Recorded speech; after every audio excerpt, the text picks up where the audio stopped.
Assalamualaikum warahmatullahi wabarakatuh. Perkenalkan, nama saya Siti Nurhandayani dengan NIM 6120130169. Globalisasi manajemen sumber daya manusia.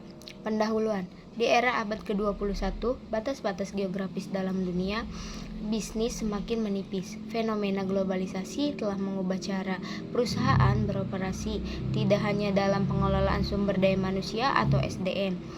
Perusahaan tidak lagi hanya beroperasi di suatu negara atau domestik, melainkan telah menjadi perusahaan multinasional atau MNC yang memiliki cabang, pabrik, atau kantor di berbagai belahan dunia. Latar belakangnya yaitu globalisasi membuat batas bisnis antar negara semakin kecil. Banyak perusahaan menjadi perusahaan multinasional. Pengelolaan SDM harus menyesuaikan budaya, hukum, dan sistem kerja yang berbeda. Oleh karena itu, globalisasi MSDM menjadi penting dipahami. Tujuan penelitian. Yang pertama itu untuk menjelaskan definisi globalisasi MSDM, menguraikan pandangan para ahli, menjelaskan ciri dan tantangan MSDM global. Yang terakhir itu ada memberikan contoh penerapan dalam perusahaan multinasional. Pengertian globalisasi MSDM. Globalisasi MSDM adalah proses pengelolaan tenaga kerja dalam lingkup internasional yang meliputi perekrutmen, pelatihan, penilaian kinerja, dan kompensasi karyawan. Pengertian menurut para ahli. Gary Dester, kebijakan dan praktik terkait pengelolaan orang dalam organisasi. Yang kedua itu ada Stephen P. Robbins, manajemen SDM lintas budaya. Yang ketiga ada T. Hani Handoko, proses menarikan seleksi dan pengembangan SDM. Henry Shimamura, pendayungan dan pemberian balas jasa SDM. Ciri-ciri globalisasi MSDM. Ciri khusus yang membedakan dari pengelolaan SDM bisa domestik yaitu tenaga kerja multinasional, rekrutmen dan seleksi berskala global, pelatihan lintas budaya atau cross cultural training, manajemen ekspatriat. Yang keempat itu ada sistem kompensasi internasional. Selanjutnya ada penyesuaian dengan hukum ketenaga kerjaan setempat. Penggunaan teknologi global, standarisasi dan adaptasi kebijakan SDM. Tantangan globalisasi MSDM yaitu ada perbedaan budaya, perbedaan hukum, ketenaga kerjaan, hambatan bahasa, perbedaan sistem kompensasi, persaingan global tenaga kerja, perkembangan teknologi yang cepat, isu etika dan tanggung jawab sosial. Contoh penerapan globalisasi MSDM yaitu ada Toyota, sistem produksi global dan pengiriman manajernya ekspatriat atau ke luar negeri. Yang selanjutnya ada Google, rekrutmen global dan tim multikultural. Selanjutnya ada Unilever, program kepemimpinan global. Yang selanjutnya ada Samsung, pelatihan lintas budaya. Kesimpulan, itu globalisasi dalam MSDM adalah proses adaptasi praktik manajemen sumber daya manusia atau rekrutmen, pelatihan, kompensasi kinerja untuk perusahaan yang beroperasi di lintas negara dengan mengakomodasi perbedaan budaya, hukum, dan sosial ekonomi. Ini bukan hanya tentang memindahkan karyawan, melainkan mengintegrasikan operasi global secara konsisten. Selanjutnya yaitu pengertian perspektif para ahli dan tantangan era kontemporer. Pengertian MSDM menurut para ahli yaitu manajemen sumber daya manusia atau MSDM merupakan bagian dari ilmu manajemen yang mempelajari bagaimana organisasi mengelola tenaga kerja secara efektif dan efisien untuk mencapai tujuan bersama. MSDM mencakup berbagai kegiatan seperti perencanaan, rekrutmen, pengembangan, pemberian kompensasi,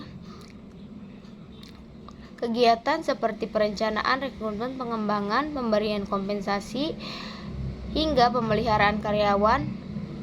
Para ahli memiliki pandangan yang berbeda, namun saling melengkapi mengenai konsep MSDM. Menurut Hasibuan 2022 yang menekankan MSDM sebagai ilmu dan seni dalam mengatur hubungan kerja, dan menurut Mangkunegara di 2021 yang melihatnya sebagai proses manajemen yang mencakup seluruh siklus karyawan. Dan selanjutnya ada menurut Rifai dan Sagala di 2023 yang menekankan integritas MSDM dengan strategi organisasi. Selanjutnya yaitu menurut Nawawi di 2022 yang menyoroti pentingnya pengelolaan SDM secara manusiawi. Yang kelima ada dari Sutrisno yang menegaskan keseimbangan antar tujuan individu dan tujuan organisasi. Sejarah dan perkembangan MSDM di Indonesia. Perkembangan manajemen sumber daya manusia MSDM di Indonesia mengalami beberapa tahapan penting. Pada masa prakemerdekaan, tenaga kerja masih dipandang hanya sebagian faktor produksi dalam sistem kolonial. Setelah kemerdekaan pada tahun 1950 sampai 1960-an mulai dikenal konsep administrasi kepegawaian yang berfokus masuknya investasi asing. Konsep manajemen personalia mulai diterapkan secara lebih sistematis memasuki tahun 1990-an. Konsep MSDM mulai berkembang di dunia akademik dan organisasi saat ini. MSDM telah berkembang menjadi manajemen SDM strategis yang berperan sebagai mitra penting dalam mendukung strategis daya saing organisasi. Tujuan manajemen sumber daya manusia atau MSDM yaitu tujuan utama manajemen sumber daya manusia atau MSDM adalah memastikan organisasi memiliki tenaga kerja yang tepat, berada pada posisi yang tepat juga pada waktu yang tepat, serta memiliki kompetensi yang sesuai menurut Nawawi. Tujuan MSDM meliputi 4 aspek utama yaitu tujuan sosial, tujuan organisasional, tujuan fungsional, dan tujuan pribadi.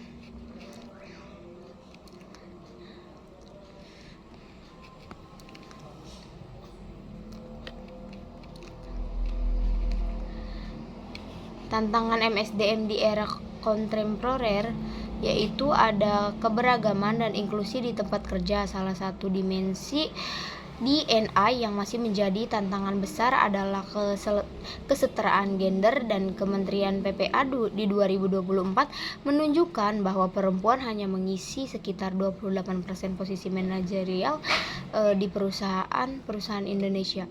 Ini jauh di bawah rata-rata Asia Pasifik yang sebesar 35%. Kesimpulannya, manajemen sumber daya manusia atau MSDM adalah disiplin ilmu dan politik yang dinamis dan terus berkembang. Berdasarkan pembahasan yang telah dilakukan, dapat ditarik di beberapa kesimpulan utama, yaitu pertama, MSDM adalah fungsi strategis organisasi yang jauh mendampingi tugas kepegawaian dunia. Kedua yaitu ada sejarah perkembangan MSDM di Indonesia menunjukkan transformasi yang signifikan dari sekadar administrasi kepegawaian menjadi mitra strategis bisnis. Ketiga, tantangan MSDM di era kontemporer Indonesia yaitu bersifat multidimensi dan saling terkait. Dan keempat yaitu tidak ada formula tunggal yang berlaku untuk semua organisasi. Setiap organisasi memiliki konteks atau budaya dan tantangan uniknya sendiri. Yang kelima, peran praktis MSDM semakin krusial. Mereka tidak hanya dituntut menguasai aspek teknis pengelolaan MSDM. Globalisasi MSDM. Di era globalisasi, perusahaan tidak lagi hanya beroperasi di satu negara, tetapi sudah berskala internasional.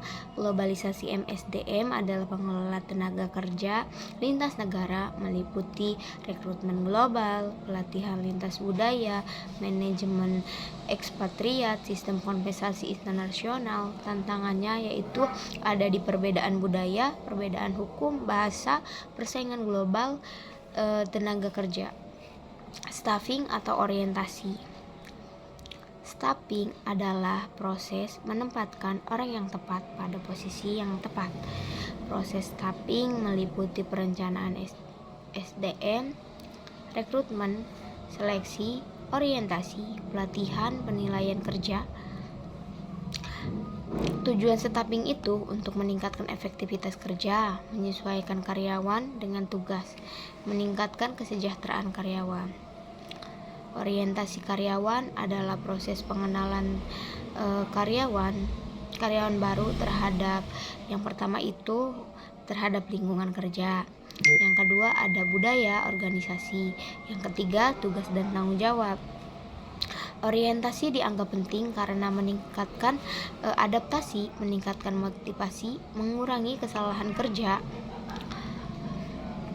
Selanjutnya di sini ada rekrutmen dan seleksi.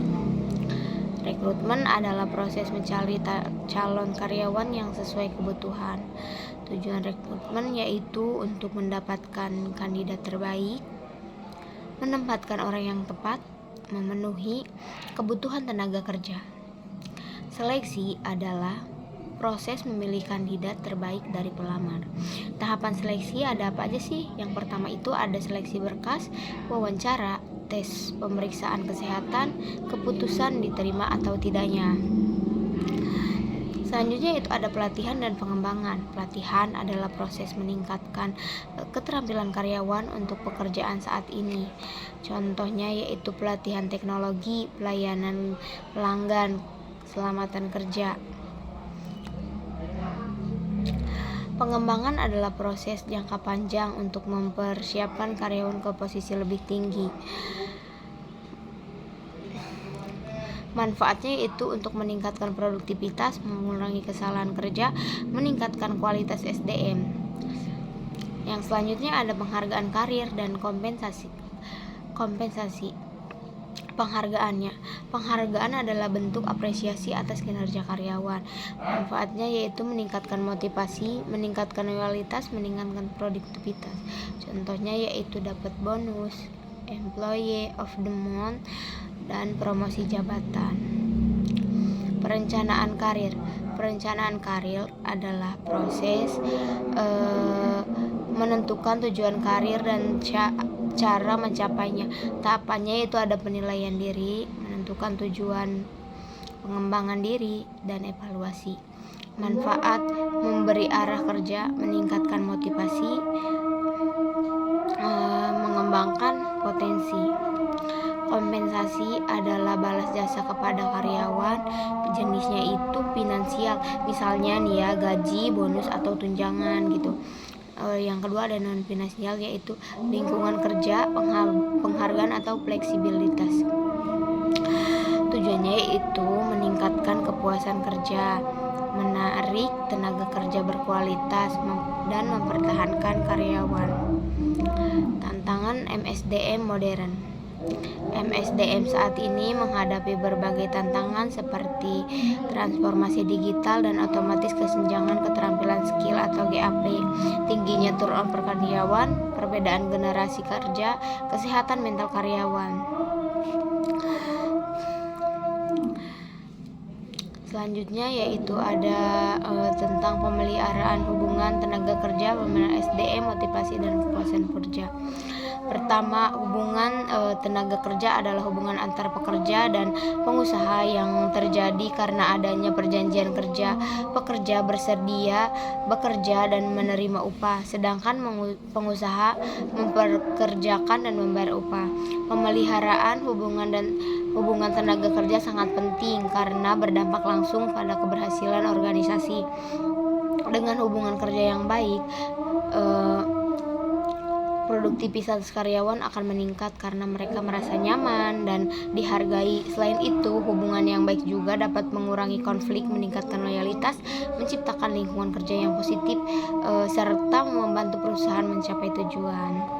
Tujuan dari pemeliharaan hubungan kerja antara lain meningkatkan produktivitas, disiplin, dan loyalitas karyawan, serta menurunkan tingkat absensi dan turnover. Itu juga bertujuan memberikan rasa aman, meningkatkan kesejahteraan, memperbaiki kondisi fisik dan mental, serta menciptakan suasana kerja yang harmonis.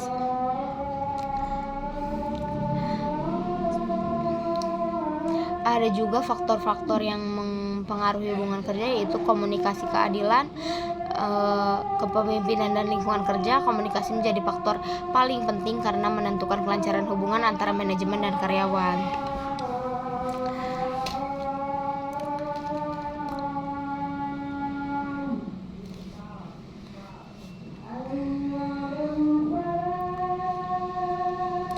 Ada juga faktor yang mempengaruhi kepuasan kerja, meliputi kondisi kerja, peraturan, peluang kondisi kerja, peraturan organisasi, kompensasi, efisiensi kerja, peluang promosi, serta hubungan dengan rekan kerja. Sebagai kesimpulan, pemeliharaan SDM merupakan upaya penting untuk menjaga hubungan kerja yang harmonis antara karyawan dan perusahaan. Hal ini dilakukan dengan memahami kebutuhan, motivasi, serta kondisi karyawan agar mereka tetap sehat, nyaman, dan produktif dalam bekerja. Mungkin segitu saja penyampaian dari saya, kurang lebihnya mohon maaf. Thank you for watching, guys.